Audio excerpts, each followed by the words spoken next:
All right, welcome everyone. We are Semblance of Sanity. I'm Caleb. I'm Jacob. And we're here for Plastic Memories, episode 9. Okay. All right, we had a confession of love and a rejection. A rejection. A rejection. Yeah.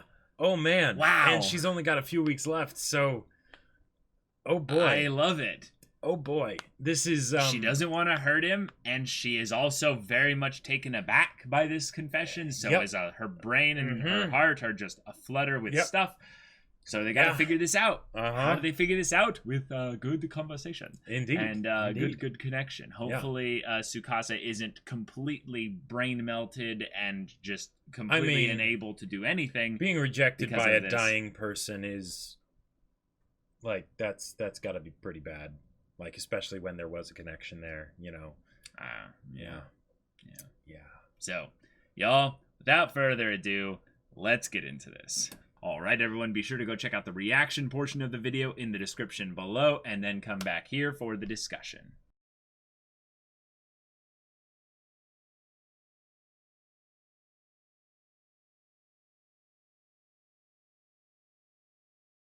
All right. Okay. So in typical fashion with the formula of this show, we had our comedy bits. Yep. And then we led into the meat of the episode, which is Michiru taking an active role in the romantic relationship and also schism brought about because of the rejection of the romance in the relationship. Yep. And leading to, in my opinion, one of the best kind of character development moments in the show thus far. I agree. Probably top 3. There are probably some other ones that are better than this, but this was one of the best ones because I very much understood exactly how she came to this conclusion. Right. Because, like... The human heart in conflict with itself is the only thing worth writing about, right? Yeah, like I can't remember who said that, but like, it's a great line. It's a great line, right? Yeah. And it might not be right in every instance, right? You know, but it's a good thing to hold to. And in the case of Michiru, she's the tsundere, right? So that is like literally the trope where it's the human heart in conflict with itself, right?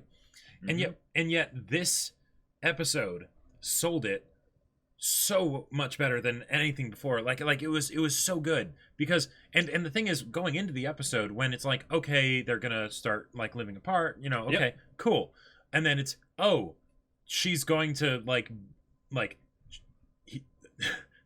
Tsukasa is going to live with Michiru. I was like, oh, okay, like I was like, all right, I don't see why that would necessarily be necessary. I would think that it would be more like she would be with Ira, which apparently was the plan. But, but she's actually staying here. Okay, this is interesting. Why is she doing this? Oh, and she's actually trying to figure it out. And she still has her own proclivities of being a tsundere, for sure. Yeah. But she's trying to understand because this is something that strikes close to home in a literal way. And for her also is something where she is attracted to Tsukasa. Right. She is still wanting the best for him. Right. And she is also trying to see this from the best perspective of, you know, okay, how objective can I be really in this? Yeah. And she sees, wow, he actually really does care for her. Yep. This is a good thing. Right. I can see that it is a good thing, and I also concede that I should be helping this. So she kind of does before she even realizes that Ira has a month left. When Ira comes to the conclusion that she needs to end it, I'm like, oh, okay. All right, they're again going with this angle. This makes sense based on the rejection analysis that we did in the previous episode's discussion. And just in general, if you are, you know, like, when you know, if you're in this place where, okay, you don't have much time left. Right. You're going to be going for one of the two angles of either try and make the most of what time you do have left, or try to minimize the pain. Minimize the pain of you leaving, right? Yeah. And it totally makes sense that Ira is here. Like these are situations, right? That if they were done in a not as good way, they would feel melodramatic, right? In that, oh, the confession happened, it's just padding before, so that they can get to the end of the cour and have, blah, blah, blah, whatever. Right. Yeah, exactly. But here it's like, no. This is what the characters have to do. This is them wrestling with it, so that when that cathartic payoff finally happens, right, that it's earned, right? Yeah. That this is really coming from someplace deep inside them. And given that Michiru was the character that got like the really ridiculously painful backstory here, we kind of see how her pain being something that she actively avoided led to, in some ways, the creation of her own dysfunction within her personality. Yeah. She might look at this and go, oh, if I could do it all over again, would I do things the same way? And maybe not. Maybe not. Yep. And I don't know if they were leading into the whole thing with Kazuki being the sounding board for Michiru as being something that Michiru never really called upon. She never really used that. She never really took that offer up. But I think they were insinuating that just a little bit. So in this case here, she's basically saying, okay, I'm going to do what Kazuki did for me to Tsukasa, but I'm going to be an active ally rather than, I'm not going to give him the choice basically of where, because it's my tsundere-ness, I'm not going to give him the choice of whether or not he has to accept it or not. I'm just going to be an active ally in this whole thing here because, gosh darn it, you guys need to have some good thing here. Like this is so perfect for a tsundere trope character to actually do that I love it the more and more I think about it. Because it's understanding you're a baka, right? Right? You're a baka and you need some help in this situation. I'm going to help you.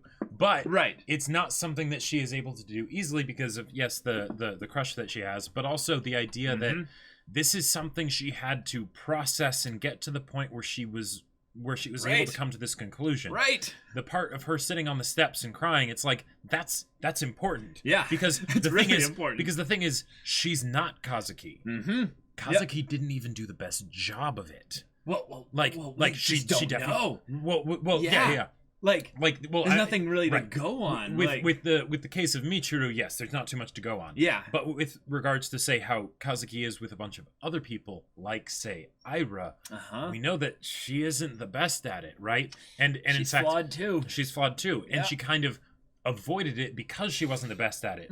But because Michiru is a tsundere, and it be like that. Consequences be damned. Let's go hard into this. Exactly. Yeah. And you know what's also great about this?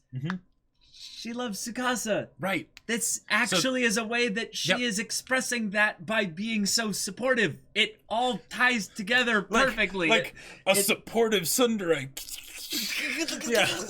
It's I think this is genius. I think the character development here fantastic. Was simple and just and powerful, well executed, really well executed. The gag joke bit of Tsukasa having his world collapse all around him, it was resolved in this episode, which I am very happy about. I am also very much a fan of that we got rather quickly to the point that the reason why Aira freaked out was not actually because she was thinking so much about the pain of Tsukasa in the moment. That was a decision she made in this episode. Right. That thing of, I can't do this, was because literally it was the heart in conflict with itself. It's I am a flutter with emotion and all this stuff going on in my head. I can't. Right. Because that's perfectly natural. That's like what most people would do when you confess your love to them. It's just like right. Because even if she's not thinking about Tsukasa and wanting to not cause pain for him, she doesn't want to cause pain for herself, right?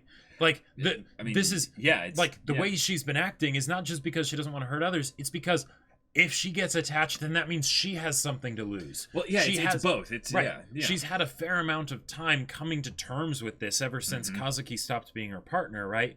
Oh, yeah. So, but now this she is all. She has to go through it all over. She has to go through it all over again. I can't do that. No. Right. I'm just making the point that because she made the decision in this episode here, that was something that she hadn't made as a decision back then. Yep. And then she specifically also brought up what she felt in the moment when it happened, because Michiru asked that question. One of the things that now actually I'm kind of wondering about is if, because we talked about earlier of the idea that you would think it would just be sort of expected that you would share that if you were close with a gift yes, you would know their expiration date. However, what if it's actually something different?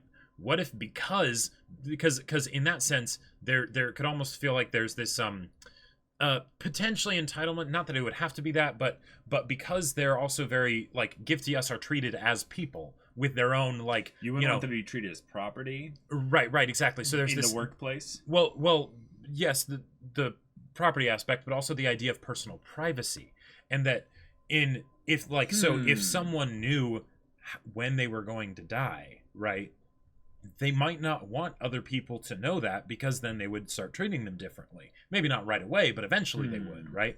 So if it's something where that just happens all the time, then maybe that's something where it becomes this thing of that's very private information, we don't talk about that. Like if they want to share that with you, they can, but they're until then just they're another person, right? It does feel like though it would be something rather easy to do from a management perspective though. How long has she been working here? Like, well, literally they could just ask the manager, be like, hey, what's her expiration date?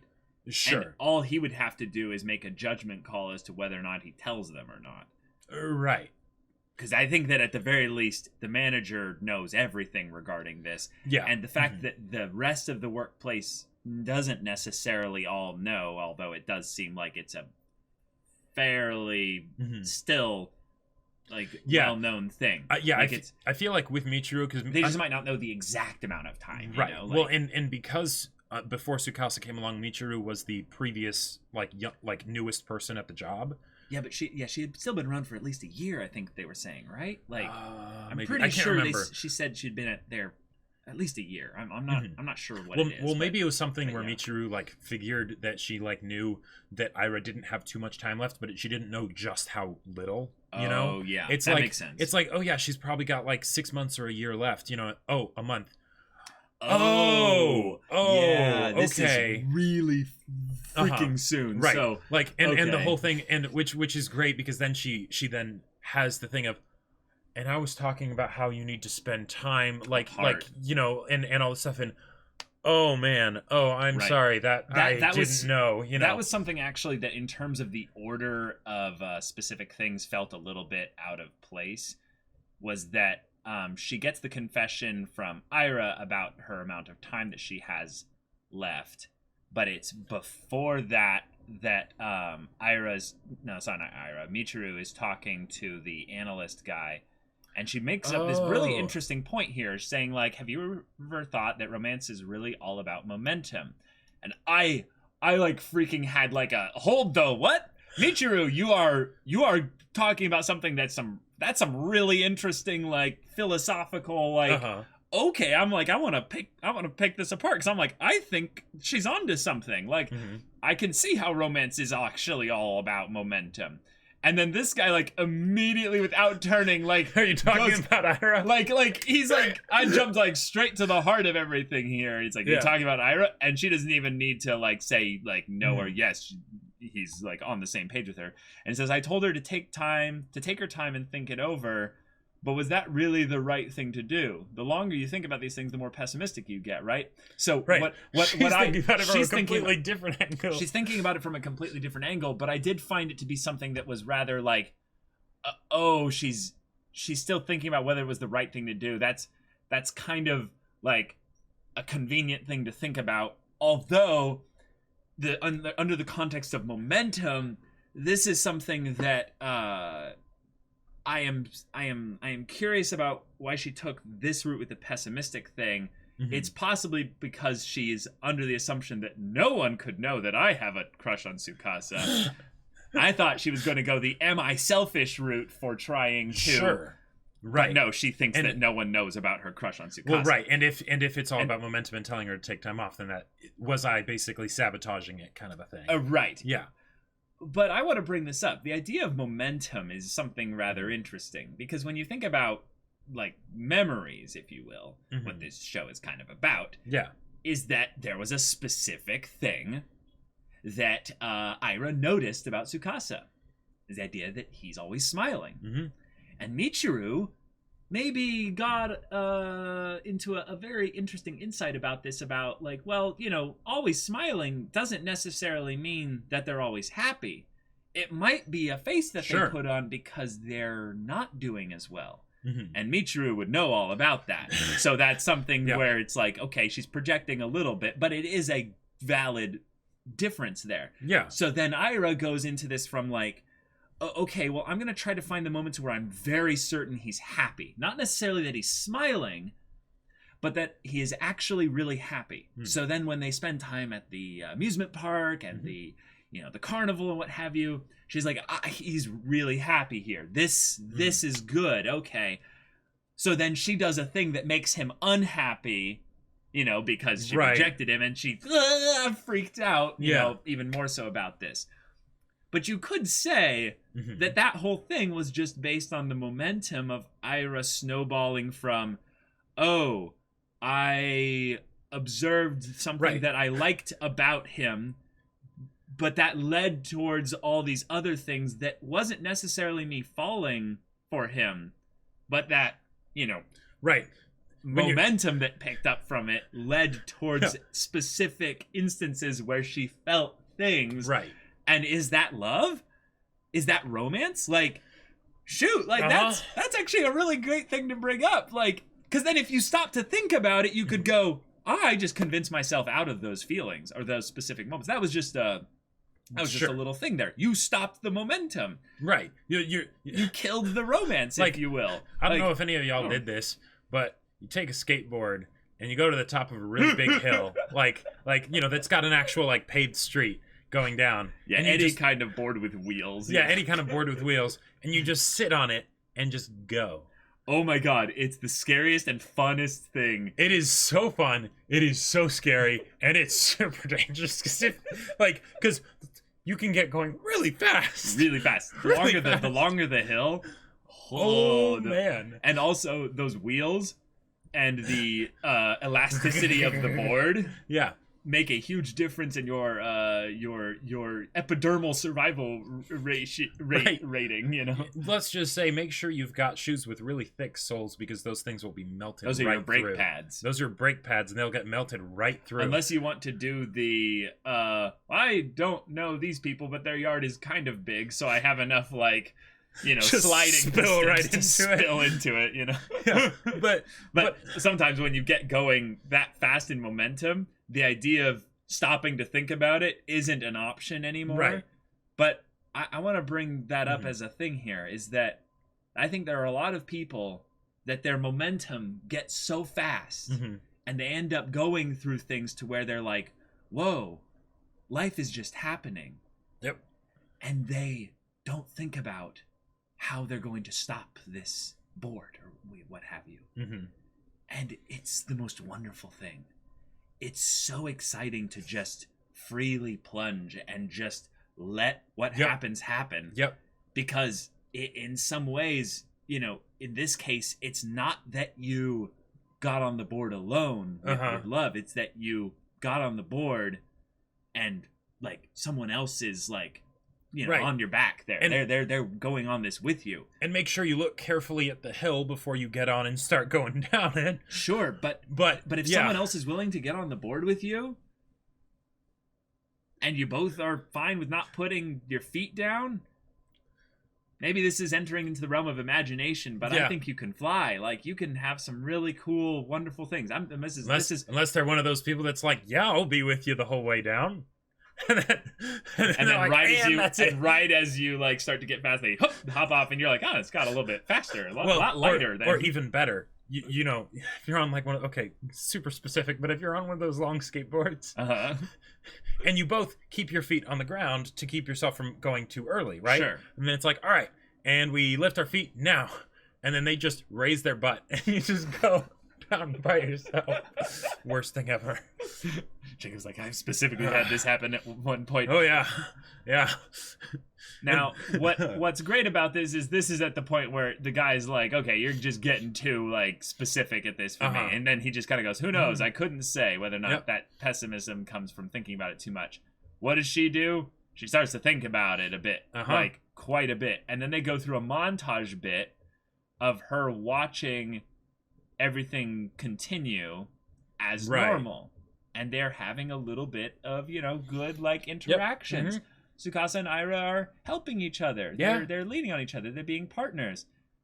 Michiru is looking at everything and is like, okay, but I still want to be an active involvement in this because my tsundere-ness doesn't allow me not to. So of course. So then she confronts her and is like, okay, tell me, how do you really feel about Tsukasa? And then we get the reveal of, okay, this is the momentum being showcased as to how it all happened. And then Michiru is like, okay, good. Then let's go. This is awesome. You love him. And then she's like, nope, I must stay away. And she's like, what? And like, this is just interesting because like I love that Michiru was like completely on board with her, telling her everything, but the reveal of it being a month left changes everything.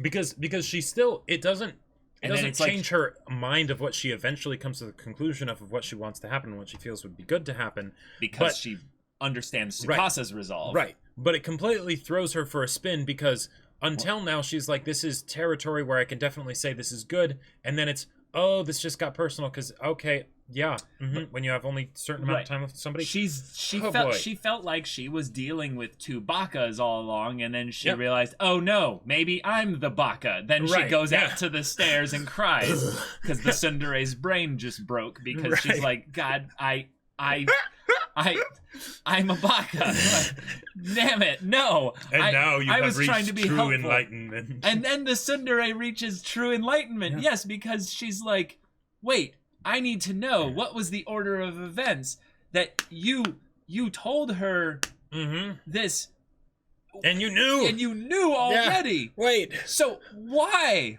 Yeah. And I love that his choice is something that maybe this is a little bit stereotypical, but one of the things I think is actually really strong about having a simple protagonist, that their strength is that they resolve to protect someone. Right. This is not an original character in the slightest bit. No. But one of the things that is the strength about this character archetype, if you will, they can choose to do something, and then they stick with that choice no matter what. And this is something that we as humans very much have the capacity to do. Yes. Very much have the capacity to do. And we do this all the time. It's not necessarily with great things, though. No. This is the point, though, is that it is really inspiring to someone who did it with something that wasn't healthy, with something that might not have been the best choice for them. But then they see it being done in a responsible, dedicated, focused way, and they go, "Oh, you son of a bitch, I'm in!" And then they go in completely with them with it. And maybe it is also in a bit of a baka way. You know, we are all fools in love, right? But like, okay, if any of y'all have seen the movie 1942, old movie, but there's this point where there's this absolute caricature of a character, right? That literally drives like a motorcycle through a brick wall or something, and then he pulls the motorcycle out and he starts driving in the other direction, like, you know, onward. And there's this person that just sees this like military general dude that sees him do that. He's like, that there's the craziest son of a bitch I have ever seen, right? And still a baka, right? But you admire that they're, being like, and even so, onward. Once more into the breach. Yeah. And once more into the brick wall, and I will make a breach out of. Right. Or I will breach anyway. Mm-hmm. So, there can't be a good ending to this. Mm-hmm. And then you still think you can face it without running away like she did. Mm-hmm. And then he says, I've decided. This is what I've resolved. And she's just like, do you even know what that means? And then it's a thing of where, like, wait, holy crap, maybe he does. Yeah. And then I love this scream, just the jeez, and then sticking the hip out and but not only that, she rips off the glasses. Yep. She's like, okay, then this is like they literally did the Michiru step on me kind of pose here with the angle and everything. Yes. And yes, he is a hopeless newbie, so I'm going to cheer your romance on, and you better appreciate it. Yep, that's the moment when Michiru just like plunged deep into my heart, and I was like, all right, I love you. Yep. You're amazing. I'm sorry I gave you so much just crap right, over exactly. the course I'm of sorry this I shit. doubted you. Like there's like reasons like these are what because the tsundere trope archetype as a character, it's something that I absolutely love. It's something that can get on my nerves a lot when I feel like it's not being done respectfully and with enough like attention and whatnot. Oh my god, it can be butchered. It can be absolutely butchered. Yeah. But this is why it's so important to keep trying, because like we find new expressions of ways to do it. That's and even if they're not actually that new, it's just a fun way to do it. Mm-hmm. Hey. There you go. You put your glasses of tsundere-ness on. That's right. You rip them off. Or exactly. Yeah. Yep. Kazuki making this decision makes perfect sense. Yep. And I am only now a guess about whether or not Aira will in some ways have that little bit of reverse psychology play into things here. Where she's like, wait, I actually don't like this being taken away from me as a choice. I wanted to choose this. Well, So then she'll pull harder towards Tsukasa. Right, force her to at least have agency in whatever does happen, because or the other way. Right, because she's in agreement with it. Yeah, and whichever way it happens, it's still something where it then makes it more of a conscious decision, because right now they're taking each other's presence for granted, whether giving up that presence or accepting it, right? Because they're constantly spending time together, even though they don't have much time left. Yep. So by basically forcing them apart, this is again something that in other stories would be used as a means of melodrama, but here it's going to force them to come to terms with what it's like to not have the person around, so that then any changes that need to happen with what little time they have left, they'll be able to hopefully make. Yep. But this ending is still going to hurt. So, yep. That's a big shotgun. Holy crap. God damn, Jacob. Calm down. All right. Oh man, great episode. Great episode. Fantastic moment for Michiru. Yep. One of my favorite episodes as far as the character development stuff goes. And we even got Zach being such a snarky person here. Got Zach, and that wasn't even the best part. Like that was just a tiny little thing that we forgot about until now in the discussion. The first half, basically, him just having little moments. Oh man. And we even caught the moment of, wow, look, it's Zach being an even bigger agent of chaos by not even being there. Right. He's like 200 IQ. According to my predictions, I will be leaving her apartment right now. So I'm going to wait 10 seconds. I'm going to play a little bit more video games. Yeah. Zach is the true villain of this whole show. Indeed. He's a genius. It's brilliant. But anyways, y'all, thank you so much for watching this episode's reaction and discussion. If you want to see the next episode's reaction and discussion right now, though, go check out the link in the description below for our Patreon. You can get on early access there. You can watch full-length timer reactions there. And all this comes with Discord access, so you can chat with us and the community there about this show, about anime in general. And you can also talk with Jacob about the sci-fi novel that he wrote. That's right. So if you haven't heard, which have not heard by now, I wrote a sci-fi novel called Battle Lines. It's really cool. It's on Amazon. Link in the description down below. It's in hardback and ebook. make sure to go check it out. Yeah, so if any of that interests you, we'll see you there. But until then, we're Semblance of Sanity. I'm Caleb. I'm Jacob. And we'll see you all next time.